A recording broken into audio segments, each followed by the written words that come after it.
আজ চলে এলাম লাঞ্চের হেলদি খাবার নিয়ে।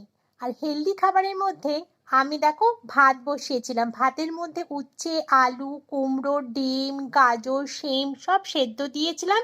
দিয়ে এবার হাতাটা দিয়ে ভালো করে কিন্তু নাড়িয়ে দিলাম। ও তার মধ্যে কিন্তু আমি দুটো কাঁচা লঙ্কাও সেদ্ধ দিয়ে দিয়েছি।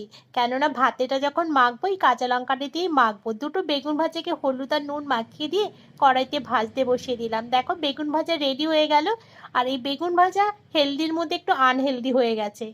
আর এদিকে দেখো সেদ্ধগুলো সুন্দর করে মেখে নিয়েছি। কি করব বলো, বেগুন ভাজা যে খেতে বড্ড ভালোবাসি। আর বেগুন ভাজা দিয়ে গরম গরম ভাত ঘি দিয়ে খেতে তোমরা কারা খুব পছন্দ করো আমাকে কিন্তু কমেন্টের মাধ্যমে জানিও। আজকের খাবারটা হেলদি হলো, বেগুন ভাজাটার জন্য একটু আনহেলদি হয়ে গেছে। কিছু করার নেই, মাঝে মাঝে একটু আনহেলদি করতেই হবে।